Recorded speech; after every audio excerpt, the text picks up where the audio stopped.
Céline Camilleri, bonjour.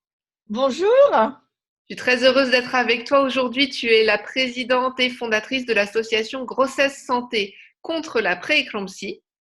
Et j'avais envie de parler de ça avec toi aujourd'hui parce que c'est un sujet un peu difficile parce que quand on est enceinte, on a vite fait de s'inquiéter, de commencer à faire des paranos sur tout ce qui pourrait nous arriver, d'aller sur Doctissimo et puis d'en déduire qu'on va devoir nous amputer une jambe. Mais si la plupart des grossesses se passent très bien, il y a quand même un souci assez majeur qui existe, assez fréquent chez les femmes, et ça s'appelle la prééclampsie. Et donc, j'avais envie que tu nous en parles aujourd'hui. Oui, bah écoute, merci beaucoup de m'avoir invitée. Voilà, effectivement, j'ai créé cette association. J'ai pas créé cette association pour faire peur aux femmes. J'ai créé cette association pour que les femmes, les mamans, les femmes enceintes soient mieux informées, parce que quand on est mieux informé, qu'on comprend mieux les choses, eh ben on peut mieux les gérer, on peut mieux s'occuper de nous et mieux s'occuper de nos bébés. Et voilà, donc c'est vrai que il y a plein de choses quand on est femme, quand on est maman, on sait qu'il y a des risques hein, des fois dans la vie. C'est pas pour autant qu'on vit en panique. Hein. Souvent je dis, on sait très bien quand on traverse la rue, il faut faire attention, ce qu'on apprend d'ailleurs à nos enfants. Et on vit pas en panique totale de traverser la rue. Bah voilà, bah c'est pareil. Une grossesse, c'est important de savoir que oui, la plupart du temps, ça se passe très bien. Quelquefois, il y a des choses qui peuvent mal se passer. Eh ben, il faut le savoir parce qu'à ce moment-là, eh ben, on va être mieux équipé pour voir les signes annonciateurs et puis ben, donc aller à la maternité pour voir s'il y a quelque chose qui se passe pas bien et puis peut-être juste pour être rassuré dans la plupart des cas. Alors, la prééclampsie, c'est un truc particulièrement craignos, si on dit Ouais, comme ça. Tu peux nous dire ouais. ce que c'est? Alors, la prééclampsie, à la base, ça part d'un dysfonctionnement du placenta. Donc, le placenta, hein, c'est ce qui relie, voilà, ce qui fait les échanges entre les mamans et les bébés. Et on ne sait pas pourquoi, mais il y a un moment, ce placenta se met à ne plus bien marcher. Donc, première conséquence, ça veut dire que les échanges entre la maman et le bébé ne vont pas bien se faire. Donc, le premier risque, et c'est des fois ce qu'on voit en tout premier, c'est que le bébé ne grandit pas bien à l'intérieur du ventre. Il a ce qu'on appelle un retard de croissance in utero, RCIU, que peut-être lesquels certaines mamans sont familières. Donc, le bébé ne grandit pas. Et en fait, ce qui va se passer, c'est que plus on attend et le syndrome se développe, il va y avoir, on va avoir des protéines en fait dans le sang, dans les urines, et il va y avoir de l'hypertension. Et que plus on attend, plus il y a un risque de problème en fait pour la santé de la maman, puisqu'en fait, ce qui se passe, c'est très bien, c'est que le corps de la maman va essayer de compenser pour ce problème de placenta et ce problème d'échange. Et en compensant, il va mettre en danger la vie de la maman. En fait, pour protéger la vie du bébé, le corps de la maman commence encore à, voilà, à aller de plus en plus craignos, on va dire, comme tu disais. Et c'est ça qui va entraîner des problèmes de santé à ce moment-là qui vont être très graves, de plus en plus graves pour la maman, qui peuvent aller donc à ce qu'on a donc à l'éclampsie. Donc l'éclampsie, ça va être des convulsions qui peuvent aller ensuite à des problèmes, le foie qui se dérègle, les poumons qui se dérèglent, donc des embolies pulmonaires. Voilà, donc c'est hyper important de voir les signes dès qu'ils arrivent. Et des problèmes de santé pour le bébé aussi Et possibles. après, donc, en fait, ce qui se passe, c'est que pour sauver la maman, donc on appelle ça un sauvetage maternel, le seul moyen d'arrêter ce syndrome, c'est d'arrêter la grossesse, donc de déclencher l'accouchement, de faire un accouchement par césarienne. On essaie de le faire le plus tard possible, mais quelquefois, quand cette prééclampsie arrive très tôt, il faut le faire très tôt. Donc, il y a un risque de prématurité, de grande prématurité, hein, un grand prématuré sur trois est lié en fait à la prééclampsie.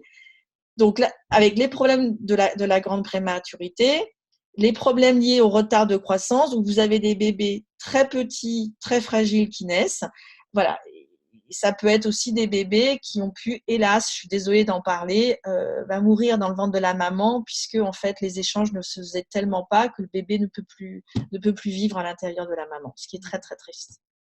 Oui, c'est terrible et en même temps, c'est vraiment un risque à prendre au sérieux puisque plus c'est détecté tôt, plus on peut aussi accompagner la maman, faire un suivi vraiment médical précis. Le problème, c'est quand on laisse traîner et que du coup, on atteint une situation qui devient presque irréversible. Ou seul le sauvetage le sauvetage maternel, donc en urgence, devient la solution. Voilà. Donc c'est vrai que c'est important de comprendre ce qui se passe, d'essayer de déceler ce qui se passe avant. D'autant que c'est pas si rare. Tu me disais tout à l'heure que ça concerne combien de femmes? C'est grosso modo 2% des grossesses, 15 000 femmes par an. Et alors, la plupart des cas, ça va se dérouler plutôt en fin de grossesse. Voilà, mais il peut y avoir des formes très sévères et très précoces dans la grossesse, dans 25% des cas, en fait. D'accord. Alors, comment on peut détecter que peut-être on est touché par la prééclampsie? Alors, la première chose, c'est que bien entendu, c'est le médecin qui va faire. Le médecin fait des examens quand vous faites vos visites de grossesse. Alors, première chose que fait le médecin, il vous prend la tension. Voilà.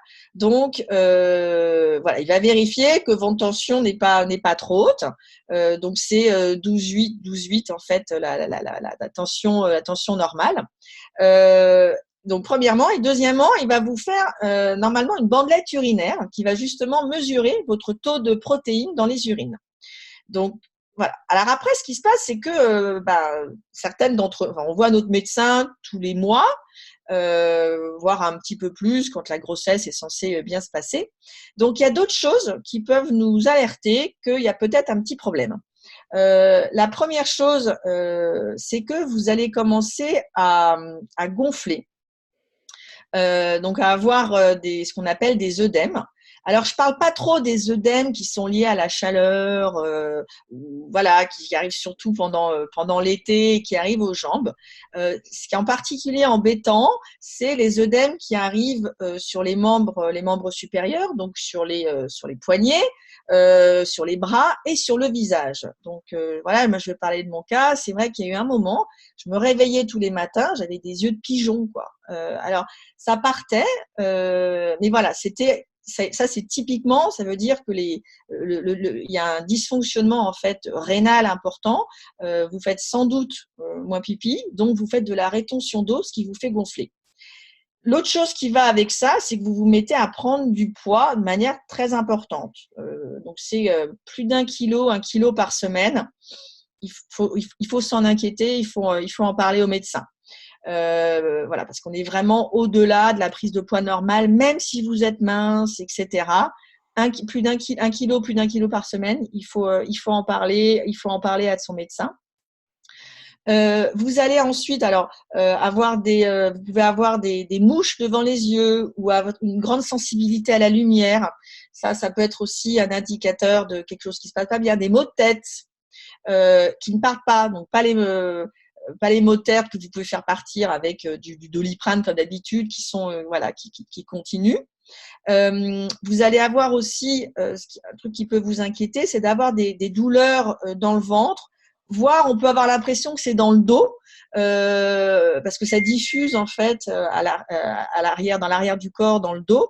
Donc des douleurs très fortes, on appelle ça une barre épigastrique, et qui ne partent pas et qui n'ont rien à voir avec les contractions. Pour les mamans les mamans enceintes.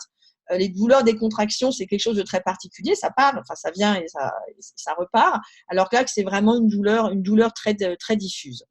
Donc, elle est localisée où à peu près? Tu dis diffuse? Elle est vraiment en haut. C'est plutôt en haut du ventre justement. D'accord. Donc c'est pour ça que c'est un peu différent de la contraction. C'est en haut du ventre. Et un truc important, c'est que si vous vous mettez à avoir on va dire les signes d'une gastro, donc on va dire des diarrhées et des vomissements. Alors là aussi, il faut s'inquiéter, il faut vraiment aller plutôt directement à la maternité parce que ça va être le signe de ce qu'on appelle le syndrome HELP. Donc voilà, quand on a des diarrhées et des vomissements pendant la grossesse, c'est inquiétant. Ça peut vraiment être le signe précurseur d'une complication en fait de la prééclampsie. Donc dans ces cas-là, vaut mieux aller directement faire un petit tour aux urgences de sa maternité. Voilà, ils sont là pour ça. Les bonnes maternités sont là pour vous examiner et pour vous rassurer. Voilà. Moi, ça m'est déjà arrivé d'aller à la maternité et je me suis inquiétée entre guillemets pour rien. Voilà. Mais voilà, les gens de la maternité m'ont dit que j'avais eu raison de venir. Ils préfèrent que vous veniez et puis vous rassurer qu'il n'y a rien, plutôt que vous ne veniez pas et de passer à côté de quelque chose. Oui, c'est super important ce que tu dis parce que je sais que beaucoup de mamans se disent oh non, mais je vais pas m'inquiéter pour ça. Et puis en plus, je suis allée voir ma sage-femme ou je suis allée voir mon gynéco et en fait, il m'a dit que tout roule. Mais ce que tu signales aussi dans ton travail, c'est que malheureusement, comme c'est un syndrome qui est documenté depuis assez peu de temps, à peu près une quinzaine d'années, tous les professionnels de santé ne sont pas vraiment au fait de ce syndrome. Et donc, c'est peut-être plus digne de confiance d'aller aux urgences d'une grande maternité que de faire confiance, dans certains cas, à son professionnel de santé. Oui, oui, oui. Alors après, je prends beaucoup de précautions. Je veux dire, bien entendu, tous les professionnels de santé ont une super formation, etc. Mais c'est vrai que quelquefois, il y a des mises à jour en fait dans les connaissances. Donc surtout sur ce syndrome où il y a encore besoin et où il y a encore beaucoup de recherches. Voilà. Et puis des fois, ça peut être aussi, ce qui se passe, c'est que ça peut être un week-end. On n'a pas forcément envie d'embêter sa sage-femme ou son gynéco. Voilà. Et là, faut pas attendre. Hein. Moi, je dis, on n'est pas bien. On a vraiment des maux de tête un samedi. On va à la maternité tranquillou le samedi. On n'attend pas le lundi. Ces 48 heures sont primordiales et pour vous et pour votre bébé. Voilà. Donc, mais c'est vrai que voilà, c'est vrai que quelquefois dans les grands centres hospitaliers, en fait, ils ont vu aussi plus de cas. Et donc, ils sont plus à même de gérer ces cas qui sont un petit peu exceptionnels. Voilà. C'est vrai qu'il y a aussi une histoire voilà, dans les grands centres hospitaliers, les maternités, une grande quantité de cas. Voilà. Et donc, ils connaissent peut-être un petit peu mieux les singularités, en fait, de ce syndrome. Oui, et ce qui est important aussi, tu parlais de tous les symptômes possibles tout à l'heure. Donc, ce qui est important à savoir, c'est qu'on n'est pas obligé d'avoir tous les symptômes pour faire une prééclampsie. On peut être uniquement concerné par un œdème assez exceptionnel, mais avoir aucune protéine dans l'urine. Et malgré tout, on est quand même en train de faire une prééclampsie. Voilà. Alors, effectivement, il y a des cas où il peut y avoir des prééclampsies, voire des HELLP syndromes sans protéinurie, donc des mamans qui sont arrivées à l'hôpital et où effectivement, le diagnostic a été compliqué à poser ou a été posé avec un petit peu de temps parce qu'il n'y a pas de protéinurie. Alors bon, ça reste quand même une exception hein, dans la définition de la prééclampsie, c'est hypertension et protéinurie dans les urines. Mais voilà, mais c'est vrai qu'en tout cas sur les autres signes précurseurs, œdème du visage, maux de tête qui ne partent pas, mouches dans les yeux, là il faut aller vraiment très vite plutôt à la maternité parce que voilà, faut pas attendre dans ces cas-là, faut même pas attendre le lendemain matin. Vaut mieux aller à la maternité et être sûr que tout va bien. Oui, tu insistes sur ça parce qu'en fait, l'évolution de ce syndrome est quand même extrêmement rapide et l'issue peut être vraiment très grave hein, si on attend. Oui, alors ça, c'est vrai que c'est ce qui surprend, voilà, ce qui surprend les mamans. Je dirais, ça aussi, c'est ce qui surprend quelquefois les médecins, c'est l'évolution extrêmement rapide. Donc voilà, et donc très rapide et pour le bébé et pour la maman. Donc c'est pour ça que il y a quand vous êtes hospitalisé, on fait des monitorings toutes les 4 ou 5 heures par exemple pour le bébé. Pour être sûr que son état de santé est bon et stabilisé. Donc, c'est pour vous dire à quel point on sait que ça peut aller très, très vite. Donc, il ne faut pas attendre. Et effectivement, vous êtes en fin de journée, vous avez des maux de tête, voilà, vous avez des mouches devant les yeux, il faut aller tout de suite à la maternité. Il ne faut pas attendre. Ça va vous permettre, j'espère en tout cas, de gagner quelques jours, voire quelques semaines qui sont très importantes pour vous et pour votre bébé. Oui, c'est important de dire ça aussi. Tu fais bien de le rappeler. C'est-à-dire qu'en allant à la maternité, vous n'êtes pas en train de signer pour on va me faire un déclenchement et on va me forcer à accoucher maintenant. Au contraire, c'est pouvoir mettre en place un suivi pour pouvoir accoucher le plus tard possible dans les meilleures conditions. Absolument. Le plus important pour vous et pour les médecins qui vous suivent, c'est de vous amener, vous et votre bébé, le plus loin possible et donc en meilleure santé possible dans la grossesse. Donc, au contraire, si plus la prééclampsie est diagnostiquée tôt, plus elle peut être alors traitée, ou en tout cas on peut faire en sorte que son aggravation soit la plus lente et la plus lointaine possible en fait.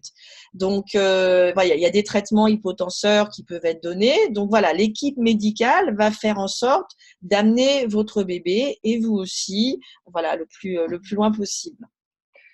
Et pour finir, je voulais qu'on donne quelques conseils aux mamans pour comment elles peuvent se suivre aussi au quotidien, vérifier leur état de santé sans avoir à chaque fois à téléphoner à leur gynéco ou à leur sage-femme. Elles peuvent aller gratuitement dans les pharmacies pour faire Voilà. tester leur tension. Et il y a Oui. aussi des bandelettes urinaires qu'on peut acheter aussi en pharmacie pour tester sa protéine, son taux de Voilà. protéine. Alors déjà, alors tout à fait. Donc, on fait c'est important de faire un carnet de suivi de poids, d'évolution de son poids. Je sais pas si tous les mamans le font, mais ça c'est important parce que vous allez voir si à un moment il y a entre guillemets la courbe décroche et que vous avez une prise de poids qui va peut-être vous sembler voilà anormale. Il y a des voilà, sur les iPhones où il y a pas mal d'applications gratuites où vous pouvez le faire assez facilement. Voilà, et vous suivez votre poids peut-être 2 fois par semaine, voilà, un truc comme ça. Vous prenez votre tension dans les pharmacies, assise. Vous en prenez 3, parce que des fois, il y a un petit effet de la première prise de tension, on est un peu stress, etc. Donc, prenez-en 3 et faites la moyenne des 3. Et effectivement, vous pouvez acheter des bandelettes urinaires en pharmacie. Voilà. Merci infiniment, Céline, pour tout, Grand plaisir, merci. toutes ces informations. Et voilà, je suis vraiment touchée par ton travail, quoi, par cette association que tu as créée pour aider les femmes et les bébés à rester en vie et en bonne santé. Absolument, ouais. Belle Merci mission. beaucoup pour cette belle mission. Ouais, merci. Merci beaucoup Alexandra, merci de ce temps, voilà, merci de ces questions, de cet intérêt, voilà, et puis merci pour ta chaîne, voilà, on apprend plein de choses. Merci, à bientôt. Merci, au revoir.